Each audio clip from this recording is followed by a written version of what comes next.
വഖഫ് എന്ന് പറയുന്നത്, വഖഫ് അല്ല ശരിക്കും പ്രൊനൗൺസിയേഷൻ വഖഫ് എന്നാണ്.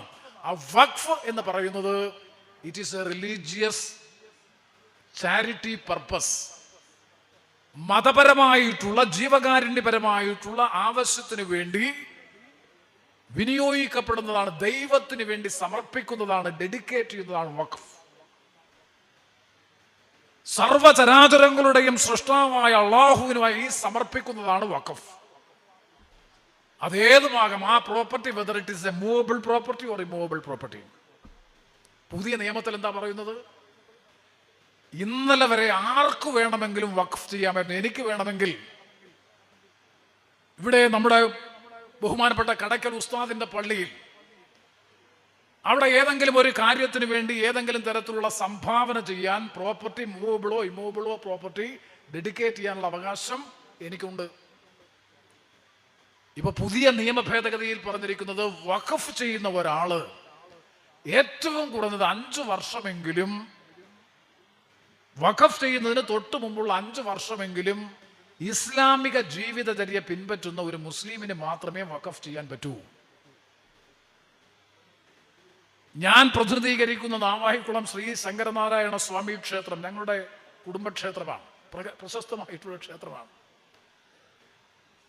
അവിടുത്തെ ഒരു ദിവസത്തെ ഉത്സവവും പ്രധാനപ്പെട്ട പരിപാടികളും എല്ലാ വർഷവും നടത്തുന്നത് ഞങ്ങളുടെ ഒരു കുടുംബ സുഹൃത്ത് നാവായിക്കുളത്ത് തന്നെയുള്ള ബുഹാരി എന്ന് പറയുന്ന, അബ്ദുൽ ബുഹാരി എന്ന് പറയുന്ന മുസ്ലിമാണ്. എത്രയോ പള്ളികളിൽ, എത്രയോ ക്ഷേത്രങ്ങളിൽ പരസ്പരം അന്യോന്യം ഇത്തരം കാര്യങ്ങൾ ചെയ്തുകൊണ്ടിരിക്കുന്നു.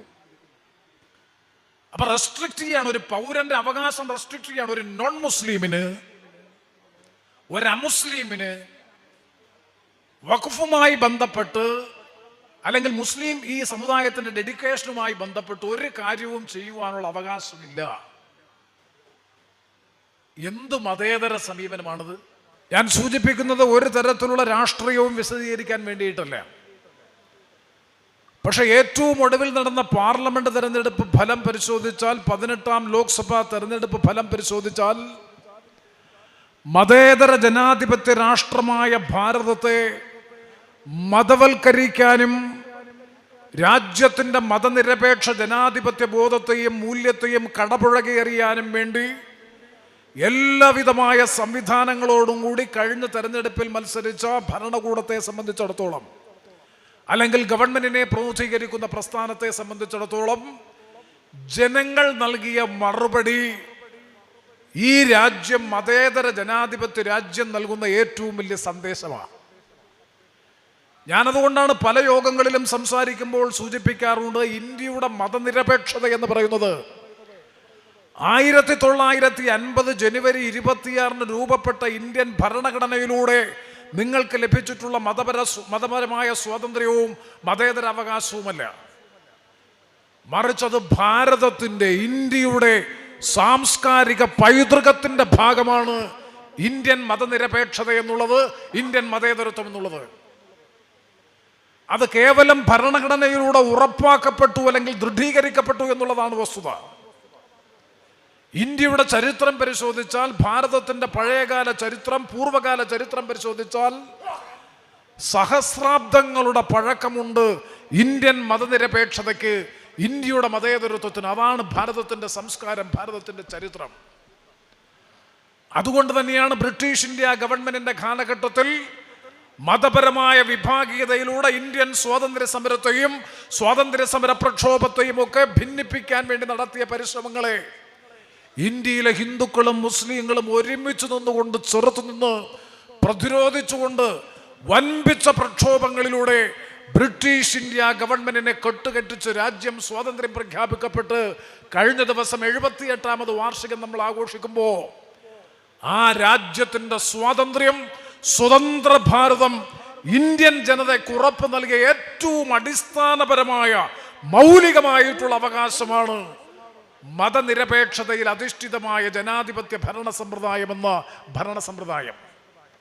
അതാരുടെയും ഔദാര്യമായി ലഭിച്ചതല്ല, മറിച്ച് രാജ്യത്തിൻ്റെ പരമ്പരാഗതമായ പൈതൃകത്തിൽ നിന്ന്, സാംസ്കാരികമായ പാരമ്പര്യത്തിൽ നിന്ന് രൂപപ്പെട്ട ഇന്ത്യൻ ഭരണഘടനയുടെ രാജ്യത്തെ വിവിധ വിഭാഗം ജനങ്ങൾക്ക് ഉറപ്പ് നൽകിയ അവകാശമായിരുന്നു മതനിരപേക്ഷത അല്ലെങ്കിൽ മതേതരത്വം എന്ന് പറയുന്ന ഭരണഘടനയുടെ അടിസ്ഥാന ഘടകം. ആ ഭരണഘടനയുടെ അടിസ്ഥാന ഘടകങ്ങളിൽ basic features of the constitution, Indian ഭരണഘടനയുടെ അടിസ്ഥാന മൂല്യങ്ങളെപ്പോലും ഭേദഗതി ചെയ്യാൻ വേണ്ടിയിട്ടുള്ള വ്യക്തമായ കാഴ്ചപ്പാടോടുകൂടിയായിരുന്നു കഴിഞ്ഞ തെരഞ്ഞെടുപ്പിൽ മത്സരിച്ചപ്പോൾ 400-ലധികം സീറ്റിന്റെ ഭൂരിപക്ഷത്തോടുകൂടി ഗവൺമെന്റ് തിരിച്ചു വരുമെന്നുള്ള പ്രഖ്യാപനം നൽകിയ സന്ദേശം എന്തായിരുന്നു? എന്താണ് ഈ 400 പാർ അല്ലെങ്കിൽ 400-ലധികം സീറ്റ് എന്ന് പറഞ്ഞാൽ? ഇന്ത്യൻ ഭരണഘടനയുടെ ബേസിക് ഫീച്ചേഴ്സ് അല്ലെങ്കിൽ അടിസ്ഥാന ഘടകങ്ങൾ ഭേദഗതി ചെയ്യണമെന്നുണ്ടെങ്കിൽ 2/3 ഭൂരിപക്ഷം ഉണ്ടാകണമെന്നുള്ളത് കൊണ്ടാണ് 400-ലധികം സീറ്റിന്റെ ഭൂരിപക്ഷം നൽകി ഞങ്ങളെ ജയിപ്പിക്കണമെന്നുള്ള ആവശ്യം മുന്നോട്ട് വെച്ചത്. ഇന്ത്യൻ ഭരണഘടനയുടെ അടിസ്ഥാന ഘടകങ്ങൾ ഭേദഗതി ചെയ്യുക എന്ന ഉദ്ദേശത്തോടു കൂടിയാണ്. എന്താണ് അടിസ്ഥാന ഘടകം? ജനാധിപത്യം, മതേതരത്വം, തുല്യത, സമത്വം, സാമൂഹ്യനീതി. ഇതാണ് ഇന്ത്യൻ ഭരണഘടനയുടെ പ്രിയാമ്പിളിൽ പറയുന്ന, ആമുഖത്തിൽ പറയുന്ന ഏറ്റവും സുപ്രധാനമായിട്ടുള്ള മൗലികമായ അടിസ്ഥാനപരമായ ഘടകങ്ങൾ. ആ അടിസ്ഥാനപരമായ ഘടകങ്ങൾ, മൂല്യങ്ങൾ ഭേദഗതി ചെയ്യാൻ വേണ്ടിയിട്ടാണ് 400-ലധികം സീറ്റിന്റെ പിൻബലം നൽകി, ഭൂരിപക്ഷം നൽകി അധികാരത്തിൽ വരണം, അധികാരത്തിൽ വരാൻ വേണ്ടി വോട്ട് ചെയ്യണമെന്നുള്ള ആവശ്യം രാജ്യത്തിന്റെ ബഹുമാനപ്പെട്ട പ്രധാനമന്ത്രി ആവർത്തിച്ച് ജനങ്ങളോട് പറഞ്ഞത്. അവിടെയാണ് 18ാം ലോക്സഭാ തെരഞ്ഞെടുപ്പിന്റെ ജനവിധിയെ ഇന്ത്യൻ മതന്യൂനപക്ഷങ്ങൾ വിലയിരുത്തേണ്ടത് എന്നാണ് എൻ്റെ വിശ്വാസം. എന്ത് സംഭവിച്ചു? UP സംസ്ഥാനത്തിൽ ബഹുമാനപ്പെട്ട ശ്രീ അന്തരിച്ചു പോയ മുലായം സിംഗ് യാദവ് ജീവിച്ചിരുന്നപ്പോൾ പോലും കിട്ടാത്ത ഭൂരിപക്ഷത്തോടുകൂടി സമാജ്വാദി പാർട്ടിയും അതുപോലെ പ്രധാന പ്രതിപക്ഷ പ്രസ്ഥാനമായിട്ടുള്ള കോൺഗ്രസ് അടക്കമുള്ള രാഷ്ട്രീയ പ്രസ്ഥാനങ്ങൾ UP സംസ്ഥാനത്ത് തിരിച്ചു വന്നു എന്ന് പറഞ്ഞാൽ, മാത്രവുമല്ല ഫൈസാബാദ് എന്ന് പറയുന്ന പാർലമെന്റ് നിയോജക മണ്ഡലത്തിൽ, അയോധ്യ ക്ഷേത്രം നിലനിൽക്കുന്ന ഫൈസാബാദ് നിയോജക മണ്ഡലത്തിൽ വൻപിച്ച ഭൂരിപക്ഷത്തോടുകൂടി പ്രതിപക്ഷ പ്രസ്ഥാനത്തിന്റെ പ്രതിനിധി ഇന്ത്യൻ പാർലമെന്റിലേക്ക് തെരഞ്ഞെടുക്കപ്പെടുകയും സമീപ ലോക്സഭാ നിയോജക മണ്ഡലമായിട്ടുള്ള റായ്ബറേലിയിലും വാരണാസിയിലും ലക്ഷക്കണക്കിന് വോട്ടിന്റെ ഭൂരിപക്ഷത്തോടുകൂടി രാഹുൽ ഗാന്ധി അടക്കമുള്ളവർ ജയിക്കുമ്പോൾ, തൊട്ടപ്പുറത്ത് മത്സരിച്ച രാജ്യത്തിന്റെ ബഹുമാനപ്പെട്ട പ്രധാനമന്ത്രി മത്സരിച്ച പാർലമെന്റ് നിയോജക മണ്ഡലത്തിൽ, വാരണാസി നിയോജക മണ്ഡലത്തിൽ, ഞാൻ നേരത്തെ പറഞ്ഞ തെറ്റിപ്പോയ റായ്ബറേലിയും അതുപോലെ അമേഠിയും ഉൾപ്പെടെയുള്ളവ ലക്ഷക്കണക്കിന് വോട്ടിന് ജയിച്ചപ്പോൾ ബഹുമാനപ്പെട്ട പ്രധാനമന്ത്രി മത്സരിച്ച ലോക്സഭാ സീറ്റിൽ 4.5 ലക്ഷം വോട്ടിന്റെ ഭൂരിപക്ഷം 1,60,000 ചുരുങ്ങി. ഞാനത് നിയതമായി സ്പെസിഫിക്കായി എടുത്തു പറയുന്നതിൻ്റെ കാര്യം, മതനിരപേക്ഷ ജനാധിപത്യ ഭാരതത്തെ തകർക്കാൻ ഈ രാജ്യത്തൊരു ശക്തിയും അനുവദിക്കില്ല എന്ന ജനങ്ങളുടെ അഭിപ്രായമാണ്, ജനങ്ങളുടെ പ്രതികരണമാണ് കഴിഞ്ഞ ലോക്സഭാ തെരഞ്ഞെടുപ്പിലൂടെ ഇന്ത്യൻ ജനതയുടെ മാൻഡേറ്റ് ഇന്ത്യൻ ജനത പ്രകടിപ്പിച്ചത്. അതുകൊണ്ട് തന്നെയാണ് ചുരുങ്ങിയ ദിവസങ്ങൾക്കുള്ളിൽ സംഘടിപ്പിച്ച ഒരു രാഷ്ട്രീയ മുന്നണി, Indian national developmental inclusive alliance അഥവാ ഇന്ത്യ മുന്നണിക്ക് 234 പാർലമെന്റ് അംഗങ്ങളെ ഇന്ത്യൻ ജനത സമ്മാനിച്ചത്. ഞാനത് തെരഞ്ഞെടുപ്പ് വിശകലനവും തെരഞ്ഞെടുപ്പിൻ്റെ ഒരു അവലോകനവും നടത്താൻ വേണ്ടി ഈ യോഗത്തെ ഞാൻ പറഞ്ഞു വന്നതിൻ്റെ പൊരുൾ, സത്ത ഇത്രമാത്രം: ഇന്ത്യൻ മതനിരപേക്ഷതയുടെയും മതേതരത്വത്തിൻ്റെയും ശക്തി വളരെ വളരെ വലുതാണ്. അതിനെ ദുർബലപ്പെടുത്താൻ, അതിനെ ക്ഷയിപ്പിക്കാൻ, അതിനെ തകർക്കാൻ രാജ്യത്തൊരു ശക്തിക്കും കഴിയില്ല എന്ന് ആവർത്തിച്ച് രാജ്യത്തെ മതനിരപേക്ഷ ജനത, അതാണ് ഞാൻ ഫൈസാബാദിൻ്റെയും വാരണാസിയുടെയും അമേത്തിയുടെയും റായ്ബറേലിയുടെയും ഉദാഹരണങ്ങൾ സൂചിപ്പിച്ചത്. 80%, 90% ഈ ഹൈന്ദവ സമൂഹത്തിലുള്ളവർ ജീവിക്കുന്ന നിയോജക മണ്ഡലങ്ങളിൽ ഉണ്ടായിട്ടുള്ള ജനവിധിയാണ്.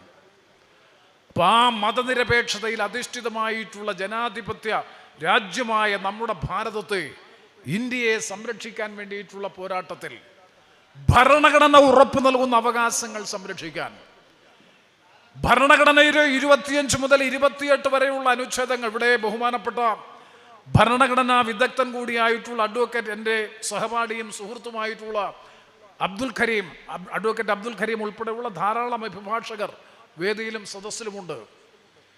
ആ ഭരണഘടനയുടെ 25 മുതൽ 28 വരെയുള്ള അനുച്ഛേദങ്ങൾ നൽകുന്ന മതപരമായ സ്വാതന്ത്ര്യം, മതപരമായ അവകാശം, അത് right to profess and propagate. നിങ്ങൾക്ക് മതത്തിൽ വിശ്വസിക്കാൻ വേണ്ടി മാത്രമല്ല, മതത്തെ വിശ്വസിക്കാനും ഇഷ്ടമുള്ള മതത്തിൽ വിശ്വസിക്കാനും ആ വിശ്വാസത്തെ പിൻപറ്റിയിട്ടുള്ള ആചാരാനുഷ്ഠാനങ്ങൾ നിർവഹിക്കാനും അത് പ്രചരിപ്പിക്കാനും മതപരമായ സ്ഥാപനങ്ങൾ നടത്തിക്കൊണ്ടുപോകാനുമുള്ള റിലീജിയസ് ഇൻസ്റ്റിറ്റ്യൂഷൻസ് അഡ്മിനിസ്റ്റർ ചെയ്യാനുമുള്ള അധികാരവും അവകാശവും ഏതൊരു റിലീജിയസ് ഡിനോമിനേഷനും മതപരമായ വിഭാഗത്തിനുമുണ്ട്. ഇത് ഭരണഘടനയുടെ മൗലികാവകാശമാണ്. ഭരണഘടനയുടെ 3-ാം ഭാഗത്ത് പറയുന്ന മൗലികാവകാശങ്ങളിൽ 25 മുതൽ 28 വരെ അനുച്ഛേദങ്ങൾ കൃത്യമായി വ്യക്തമായി മതനിരപേക്ഷത എന്ത് എന്ന് പറയാതെ പറയുന്നു. മതപരമായ സ്വാതന്ത്ര്യം മൗലികാവകാശമായി അംഗീകരിച്ചുകൊണ്ട്. ആ പശ്ചാത്തലത്തിൽ ഇന്ത്യൻ പാർലമെന്റിൽ ഏറ്റവും ഒടുവിൽ അവതരിപ്പിച്ച വഖഫ് ബിൽ, ഞങ്ങൾക്ക് ആ ബില്ലിൻ്റെ കോപ്പി ലഭിക്കുന്നത് 2 ദിവസം മുമ്പ് രാത്രി ഏതാണ്ട് 11:30-12 മണിയോടുകൂടിയാണ് വെബ്സൈറ്റിലൂടെ ആ ബില്ലിൻ്റെ കോപ്പി ലഭിക്കുന്നത്. രാത്രി 12 മണിയായി വിളിച്ചിട്ട് പലരെയും വിളിച്ചു, ആരെയും കിട്ടില്ല. അവസാനം KP മുഹമ്മദ് സാറിനെയാണ് വിളിച്ച് ഞാനത് സംസാരിക്കുന്നു. ബില്ലിൻ്റെ കോപ്പി അയച്ചു കൊടുത്തു. പലരുമായി സംസാരിച്ചപ്പോഴാണ് ഇതിൻ്റെ വിഷയത്തിൻ്റെ ആഴം അല്ലെങ്കിൽ ആഘാതം കൃത്യമായി മനസ്സിലാക്കിയത്.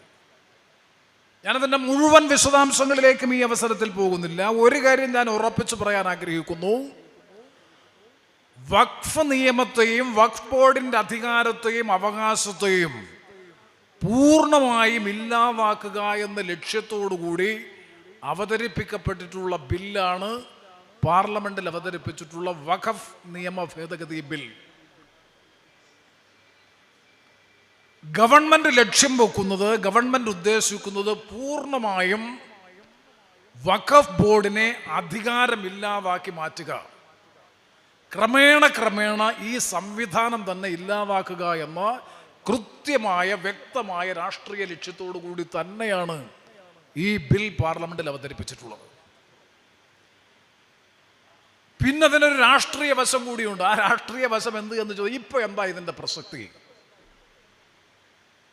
നിങ്ങൾക്കറിയാം, എത്രയോ ദശാബ്ദങ്ങളായി ഈ നിയമം നമ്മുടെ രാജ്യത്ത് നിലനിൽക്കുന്നു. എവിടെയെങ്കിലും ഏതെങ്കിലും തരത്തിലുള്ള പരാതികളിൽ ഏതെങ്കിലും തരത്തിലുള്ള സംഘർഷങ്ങൾക്ക് സാധ്യതയുണ്ടായിരുന്നോ? ഇപ്പൊ എന്താണ് പുതിയൊരു അനുഭവം? പറഞ്ഞ 2 കാര്യങ്ങൾ. രജീന്ദർ സച്ചാർ കമ്മിറ്റിയും അതിനുശേഷം രജീന്ദർ സച്ചാർ കമ്മിറ്റി റിപ്പോർട്ടിന്റെ പിൻബലത്തിൽ പഴയ UPA ഗവൺമെന്റ്, മുൻ രാജ്യസഭയുടെ ഡെപ്യൂട്ടി ചെയർപേഴ്സൺ കൂടിയായിരുന്ന ശ്രീ റഹ്മാൻ, ഈ 2 കമ്മിറ്റികളും നടത്തിയിട്ടുള്ള പഠനത്തിന്റെ അടിസ്ഥാനത്തിൽ നടത്തിയിട്ടുള്ള ശുപാർശയിൽ വഖഫ് നിയമത്തിൽ ഒരുപാട് ജനാധിപത്യ വിരുദ്ധമായിട്ടുള്ള അല്ലെങ്കിൽ അനഭിലഷണീയമായിട്ടുള്ള പ്രവണതകളുണ്ട് എന്ന് ശുപാർശ ചെയ്തിട്ടുണ്ട്. രജീന്ദർ സച്ചാർ കമ്മിറ്റി റിപ്പോർട്ട് നിങ്ങൾക്ക് എല്ലാവർക്കും നല്ലതുപോലെ അറിയാം. അത് കഴിഞ്ഞാൽ റഹ്മാൻ കമ്മിറ്റി റിപ്പോർട്ട്. ഈ 2 റിപ്പോർട്ടിലും വഖഫ് നിയമത്തെ ദുരുപയോഗം ചെയ്യുന്ന, ആ നിയമവുമായി ബന്ധപ്പെട്ടുകൊണ്ട് അനഭിലഷണീയമായിട്ടുള്ള ഒരുപാട് കാര്യങ്ങൾ നടക്കുന്നു എന്ന റിപ്പോർട്ടിന്റെ അടിസ്ഥാനത്തിൽ ഞങ്ങൾ ഈ നിയമ ഭേദഗതി കൊണ്ടുവരുന്നു എന്നാണ്. 100% അടിസ്ഥാനരഹിതമായിട്ടുള്ള കാര്യം. കാരണം ഈ 2 ശുപാർശകളുടെയും അടിസ്ഥാനത്തിലാണ് രജീന്ദർ സച്ചാർ കമ്മിറ്റി റിപ്പോർട്ടിന്റെയും റഹ്മാൻ കമ്മിറ്റി റിപ്പോർട്ടിന്റെയും നിരീക്ഷണങ്ങളുടെയും ശുപാർശകളുടെയും റിപ്പോർട്ടിന്റെ ഉള്ളടക്കത്തിന്റെയും അടിസ്ഥാനത്തിലാണ് 2013 നിലവിലുള്ള വഖഫ് നിയമത്തെ ഘടനാപരമായി എന്ന് ഭേദഗതി ചെയ്തു.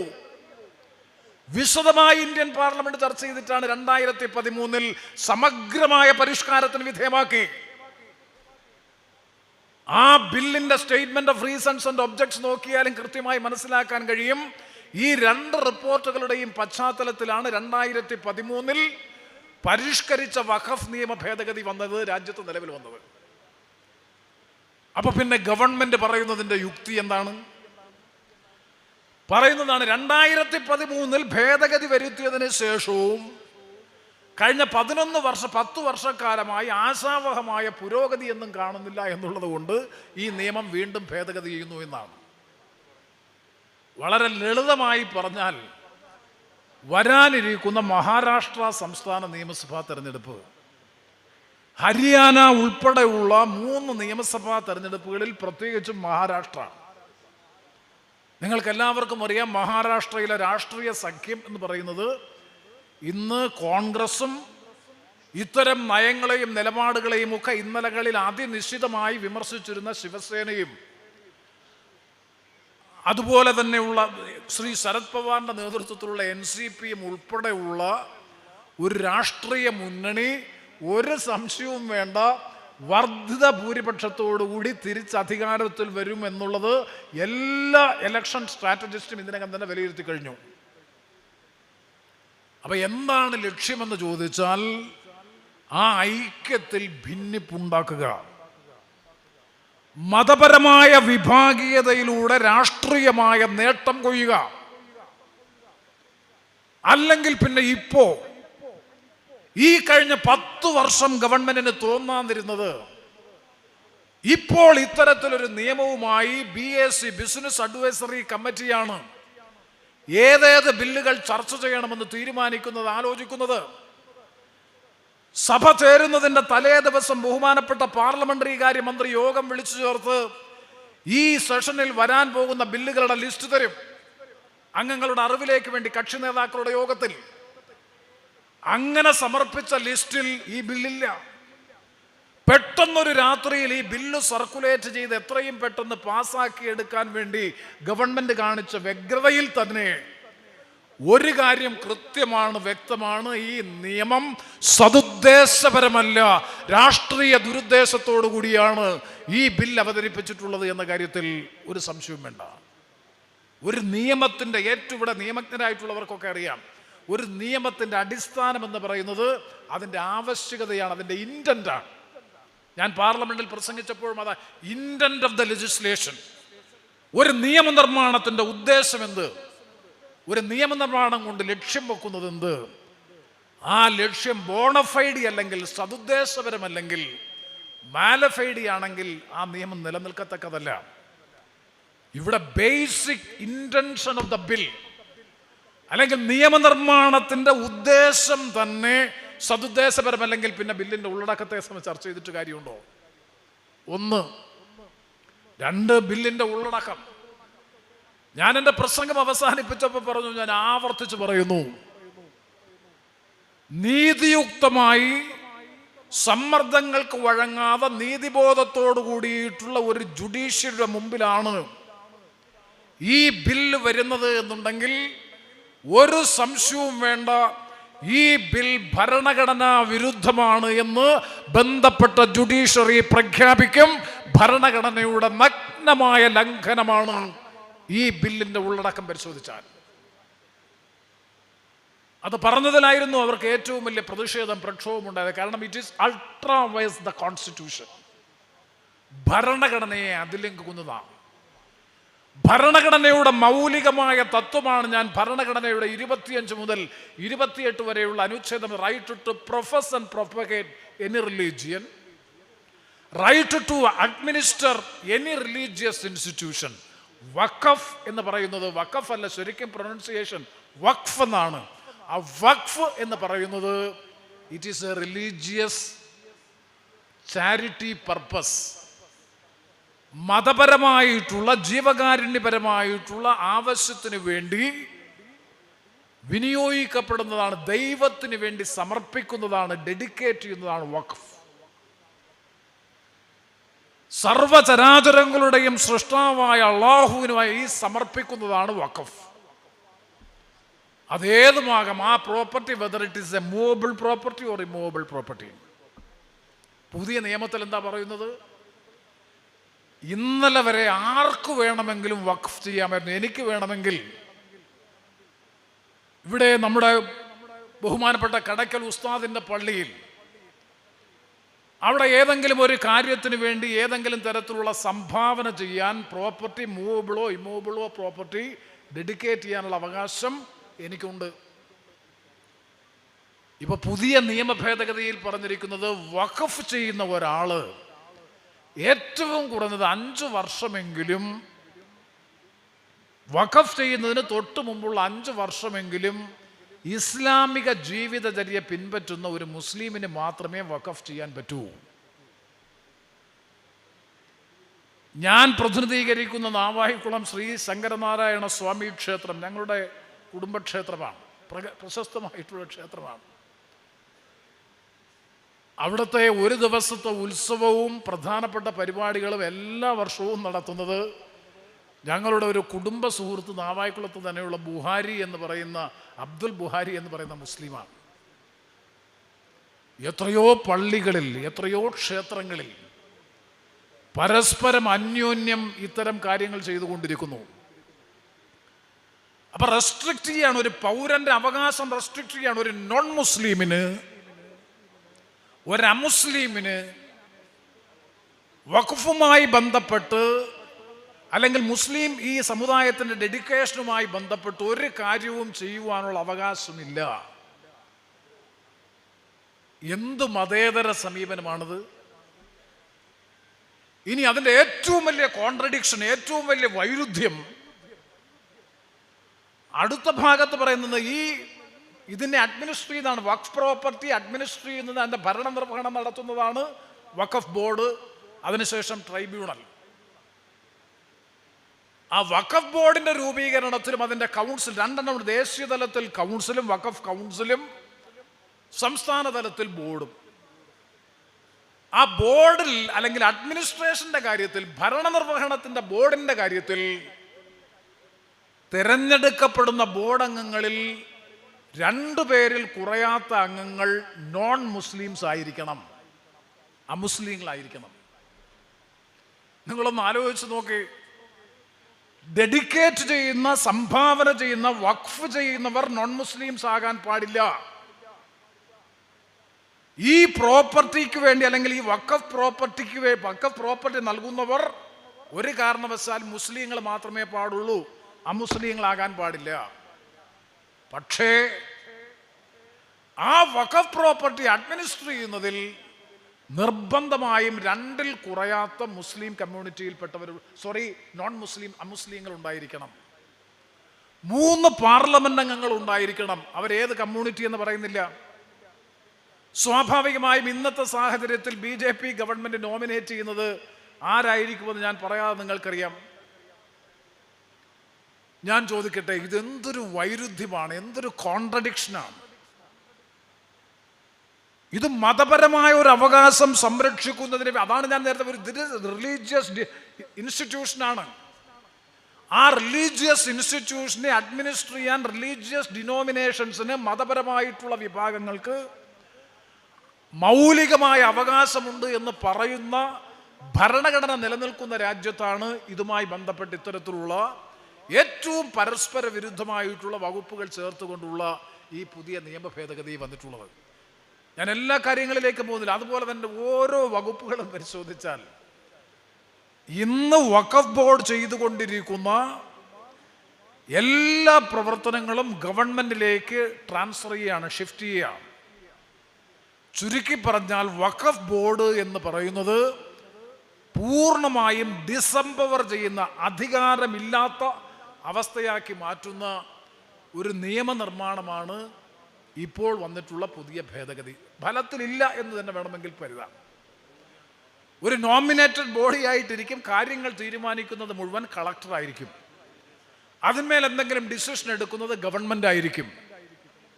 പിന്നെ ഇന്നലകളിൽ ഈ കാര്യങ്ങളിൽ നിയമത്തിന്റെ ചട്ടങ്ങൾ ഉണ്ടാക്കുന്നത് സംസ്ഥാന ഗവൺമെന്റ് ആയിരുന്നു, വഖഫ് ബോർഡിന്റെ. ഇപ്പൊ ചട്ടങ്ങൾ ഉണ്ടാക്കുന്നത് കേന്ദ്ര ഗവൺമെന്റ് ആയിരിക്കും.